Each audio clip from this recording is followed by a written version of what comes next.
Salut à tous, un petit point météo relatif à l'activité cyclonique de cette saison 2025. L'actualité météorologique du jour est dominée par le scénario catastrophe s'écrivant sous nos yeux et ceux du National Hurricane Center de la mer des Caraïbes.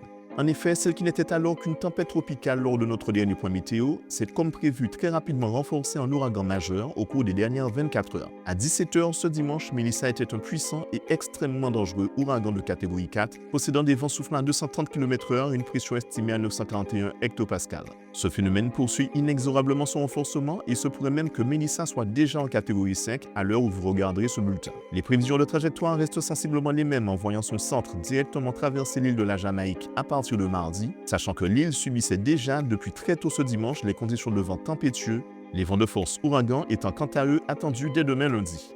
Sachez qu'un éventuel cycle de remplacement du mur de son œil pourrait temporairement faire fluctuer l'intensité de Melissa avant qu'elle n'atteigne la Jamaïque, mais nous reparlerons de ce cas de figure s'il se concrétise au cours des prochaines 36 heures. Qu'il soit en catégorie 4 ou 5 lors de son passage sur l'île, cet ouragan devrait de toute façon générer des vents destructeurs, des inondations soudaines et catastrophiques ainsi que des glissements de terrain en Jamaïque. En remontant vers le nord-est, Melissa devrait par la suite impacter directement la partie orientale de l'île de Cuba, toujours sous la forme de l'ouragan majeur, et en générant en passant une deuxième série de forts épisodes pluvieux et venteux en Haïti, notamment sur la péninsule de Tiburon. Cette région haïtienne est d'ailleurs toujours en alerte par rapport aux conditions de tempête tropicale et en préalerte en prévention d'éventuelles conditions d'ouragan lorsque Melissa remontera vers Cuba.